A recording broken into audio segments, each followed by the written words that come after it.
స్మితా సబర్వాల్ ఇష్యూకి సంబంధించి ఆమె రీట్వీట్ చేస్తే హై హైదరాబాద్ అనేటువంటి ట్వీట్ నుంచి ఆమెను సెలెక్టివ్గా నన్ను టార్గెట్ చేస్తున్నారంటూ ఆమె పోస్ట్ చేశారు. 2000 మంది రీపోస్ట్ చేశారు. వారందరికీ విచారణ పిలుస్తారా, వారికి నోటీసులు ఇస్తారా, పోలీసులకు సహకరించాలనేటువంటి స్టేట్మెంట్ చేస్తారా?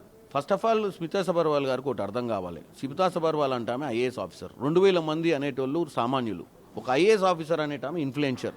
ఒక ఇన్ఫ్లుయెన్షర్గా ఉన్నటువంటి సెలబ్రిటీ కానీ, ఒక ఇన్ఫ్లుయెన్షర్గా ఉన్నటువంటి బ్యూరోక్రాట్ కానీ ఒక తప్పుడు నిర్ణయమో తప్పుడు సమాచారాన్నో వాళ్ళ పోర్ట్ఫోలియోలు ఇచ్చినప్పుడు సామాన్య ప్రజలు అది నిజం అనుకొని రిపోర్ట్ చేస్తారు.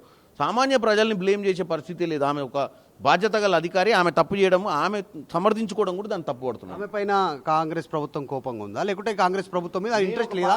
ఏం జరుగుతుంది? పార్లమెంట్ సభ్యునిగా ఆమెకు ఇండివిజువల్గా చెప్తున్నా, ఆమె ఒక రెస్పాన్సిబుల్ బ్యూరోక్రాట్. ఆమె ప్రాపర్గా అడ్మినిస్ట్రేషన్లో పార్టిసిపేట్ చేసి ఇటువంటి తప్పుడు ఫేక్ వీడియోస్ని కానీ ఏఐ జనరేటెడ్ పిక్చర్స్ పెట్టడం తప్పని నేను చెప్తున్నాను. ప్రభుత్వంలో ఉంది, కీలక బాధ్యతలు చూస్తూ ఉంది. రేపు ప్రపంచ అందాల పోటీలు ఆమె ఆధ్వర్యంలోనే జరుగుతున్నాయి, ఆమె దగ్గర నుండి చూస్తున్నారు.